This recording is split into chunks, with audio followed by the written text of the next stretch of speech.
नमस्कार.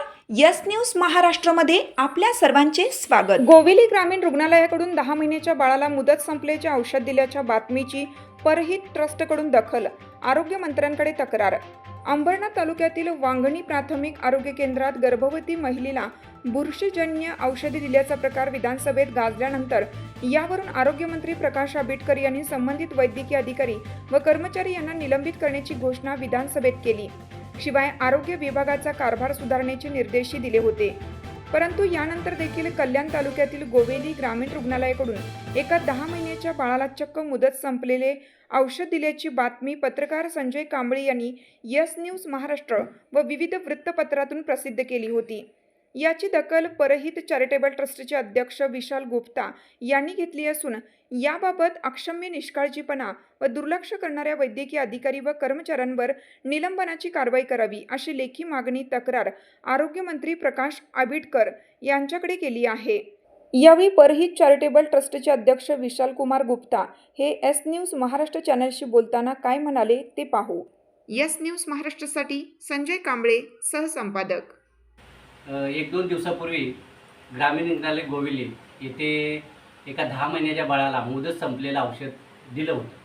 ही गोष्ट आपल्या निदर्शनास आल्यानंतर आपण यस न्यूज महाराष्ट्राच्या माध्यमातून ती न्यूज बनवली आणि त्या न्यूजची दखल परहित चॅरिटेबल ट्रस्टचे अध्यक्ष आणि समाजसेवक विशाल कुमार गुप्ता साहेब यांनी घेतली. आणि विशेष म्हणजे त्यांनी जे या न्यूजच्या बाबतीत इतकं चांगलं हे केलेलं आहे की बाबा गोरगरिबांना असं जर दवाखान्याकडून असं जर चुकीचं औषध दिलं गेलं असेल तर त्यांच्यावर कारवाई व्हायला पाहिजे अशा प्रकारचं त्यांनी तक्रार अर्ज जिल्हा शल्य चिकित्सक त्याचप्रमाणे राज्याचे आरोग्यमंत्री या सर्व ठिकाणी देण्याचा निर्णय घेतलेला आहे. आणि खरं ते त्यांनी आपल्या न्यूजचं दखल घेतली. विशेष म्हणजे काही महिन्यापूर्वीच किंवा काही दिवसापूर्वीच या संदर्भात वांगणी प्राथमिक आरोग्य केंद्राचा बुरशीजन्य औषधाचा जो प्रकार उघडकीस आला होता त्या संदर्भात नागपूरचे जे मते साहेब आहेत त्यांनी विधानसभेमध्ये लक्षवेधीद्वारे हा प्रश्न उपस्थित केला होता.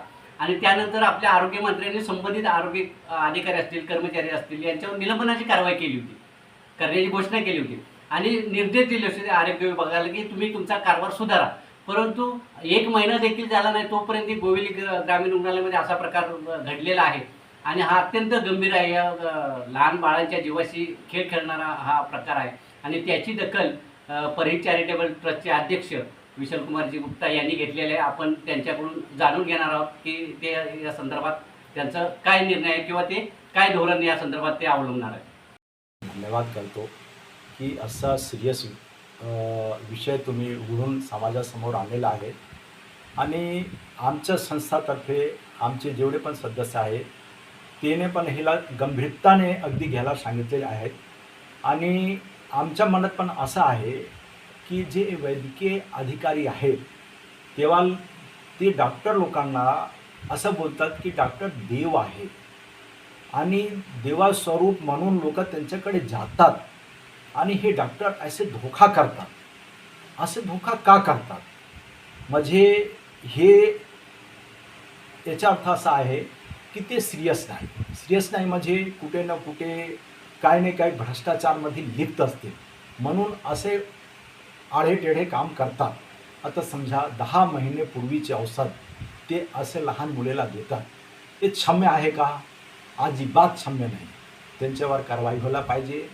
म्हणून मी सगळे जेवढे पण शासन प्रशासन आहे त्यांच्याकडे कारवाई होण्यासाठी मागणी केली आहे.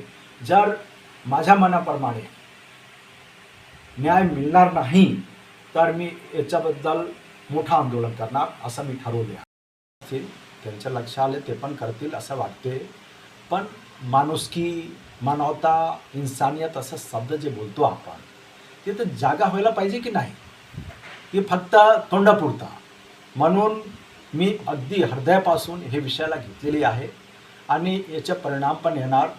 जोपर्यंत ती वैद्यकीय अधिकारी आहेत त्यांच्यावर कारवाई होत नाही आणि कारवाई पण त्यांच्याबद्दल मला द्वेष नाही पण एक शिक्षा भेटायला पाहिजे. कारण दुसरे लोक हे बघून असं कार्य नंतर करणार नाही असं मला वाटते.